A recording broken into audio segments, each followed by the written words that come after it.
All right, this is the fastest 15 minutes on the internet, the fastest 15 minutes on social media. Press the like button, the share button, the subscribe button, press the love button, press all the buttons for me, all right? All right, anyway, I want to talk about Bill Cosby and also Eddie Murphy. So I want to talk about Eddie Murphy and Bill Cosby and the little rift that's going on right now because I guess Bill Cosby's not happy about the joke that Eddie Murphy made in his monologue on Saturday Night Live on Saturday. And I kind of, I looked at it like a bunch of times. I just kept going back over it.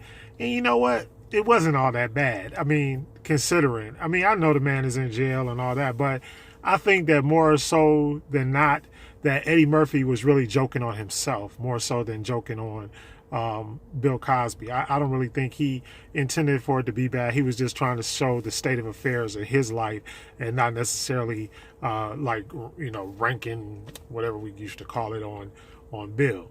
So, and we know that there is a history of that. If you saw any of Eddie Murphy's stand-ups back in the day, there was always a beef because Eddie Murphy cussed and Bill Cosby didn't like comedians that cuss. He didn't like I think what they call them, blue comedians or whatever. So, he also had it out with Red Fox and others because of the fact that when they did their stand-up, they cursed. And I think we all remember, there were jokes and all that kind of stuff. So this is something that's been ongoing for years. It didn't just pop up last night and it was like, oh, okay, excuse me, all of a sudden, I'm mad at Bill Cosby, or I'm just making fun of him. He's been doing the Bill Cosby impersonation basically since the beginning of his career. So I don't really see it as being that bad. I also and I understand, but what we really need to be focusing on is not who was joking who and all this kind of stuff, but we need to look at the disparity in how people are prosecuted and how people are sentenced in this country, and especially the disparity between blacks and whites and Latinos, because there's a tremendous disparity. Whites do not get the same amount of time. In fact, most of the time they don't go to jail. Look at the girl, what's her name, Amber Geiger. She killed a black man. She got 10 years in jail. If a black man kills a white woman, he's going to jail forever.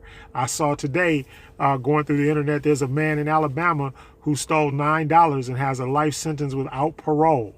All right, and I'm just saying, and then we have like thousands of inmates in California and other states that adopted the 3 strikes laws. And those 3 strikes laws, I actually had a friend who is in prison right now off of a 3 strikes law for allegedly, and they convicted him, but they don't even know, they convicted him based on what we call constructive possession, that there was some stolen goods around, not even inside of his house, but around his house.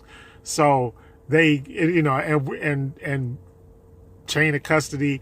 There's a lot of different things, in the law that you can go through, and you can say, well, all of this stuff, it was, put it this way, it was very flimsy evidence to send a man to to prison for the rest of his life. And I know like a lot of cases like this, and I guess we don't really think about it, but when somebody like Bill Cosby, and here's the thing, I'm not trying to say that if he's guilty or what he did, I'm not trying to defend his actions. In fact, I'm saying, yeah, he could be wrong, but if you're going to get him, then get everybody else. Be fair about it. It's like that's my whole thing. It's not whether or not he's innocent or guilty or anything like that. Well, all these other guys, they're walking around free. Harvey Weinstein gets to pay $25 million and he walks, right? Well, Bill Cosby easily got $25 million. He could have paid to his victims or whatever, and he should have walked too. And then you got, Weinstein walking around on a walker talking about he's not able, he's too old and he's younger than Cosby.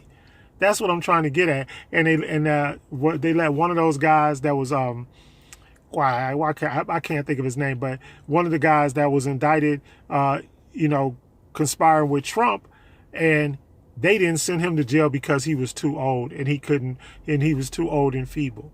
But they don't give us the same, option, you know, or whatever. Why couldn't you just put, you know, you could have put Bill Cosby on house arrest or something like that. But no, they just went for the hammer, tried to make sure that he got in prison. But it was more so about destroying the legacy. It's the same thing that Felicia Rashad said. She was like, look, you know, this whole thing is about destroying a man's legacy. It's about trying to destroy him. And even what Eddie Murphy said about, you know, who's America's dad. You know, Bill Cosby was America's dad. Look, let me tell you something. Millions of African Americans went to college, and thought that they could go to college. He gave them the idea and the notion and the gumption to be able to say, look, I can go to college, I can graduate, and I can do it just by those shows. You know, I mean, come on now, you guys. We had a black doctor married to a black lawyer.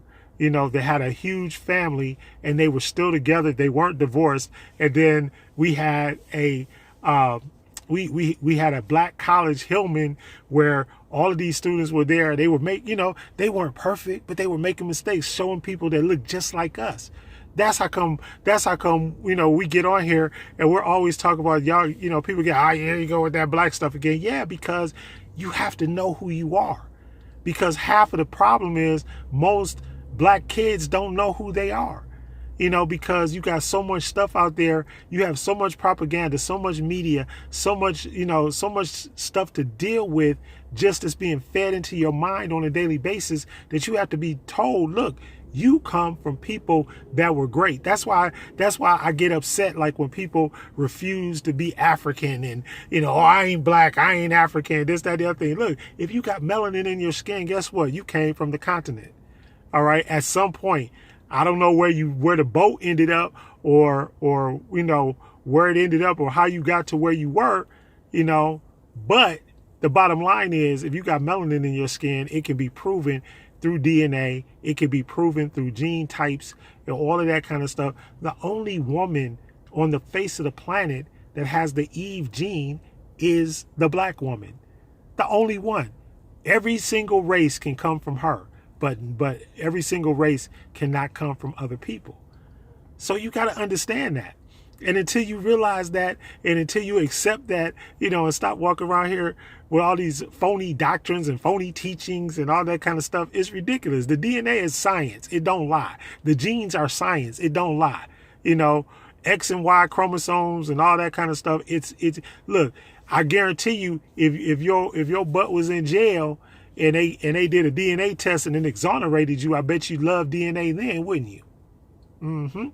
So that's all I'm trying to say. So this is more so about white supremacy and character assassination. That's all it is. Because Bill Cosby don't no more deserve to be in prison than any of these other guys. You know, and then they went after R. Kelly. Yeah, they went after R. Kelly, but and basically the same principle applies. They go after R. Kelly, you know, 30 years. I mean, I'm talking about 30 years. It's like, then so you mean to tell me even if he did it, there's no statute of limitations. And if the girls that were in his house were of age, et cetera, then why did he, you know, why is there, and there's an expose, and this goes back to the Oprah thing. It's like Oprah knew Jeffrey, whatever, Epstein. She knew him. She knew Harvey Weinstein. She knows all the rest of these jokers, these white supremacist jokers that are up there because they're the ones that she works for. And I keep trying to tell y'all, there is no black person out there that has $1 billion that does not work for a white person or is not affiliated or carrying out some agenda of white supremacy. And like I told y'all the other day, Oprah's agenda in white supremacy was to break up the black family and to basically disable the black man, which she is continuing. I mean, that's how come 50 Cent came after her. That's how come Seal came after her. Look at all the people that came after her. People didn't just sit back and say, okay, cool, we'll let you get away with. Why is she doing a documentary on R. Kelly? And once again, I bring up the fact that the president of the United States, who is now impeached, for high crimes and misdemeanors by the Congress, look, he has 17 sexual assault allegations against him. That's what needs to be being talked about in the news cycle.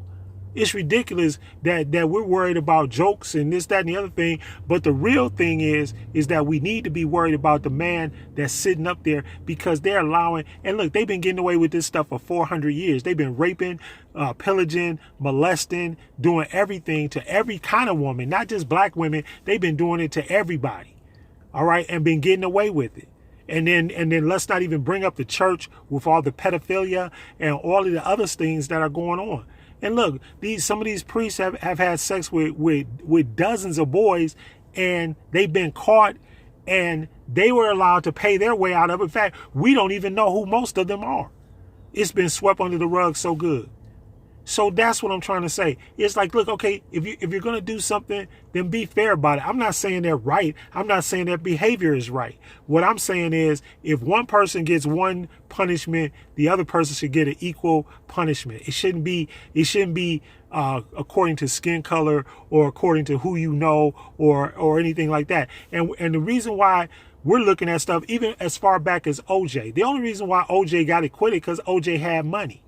Look, if OJ, in fact, there was a radio host in Los Angeles, and he did a thing, and look, they looked up some of the Latino men that had been caught at the same time as OJ. They were already, by the time the OJ trial started, they were already convicted and locked in prison.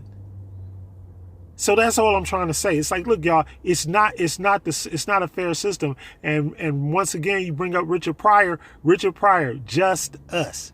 It ain't everybody. The system does not work or perform the same for everybody when it should.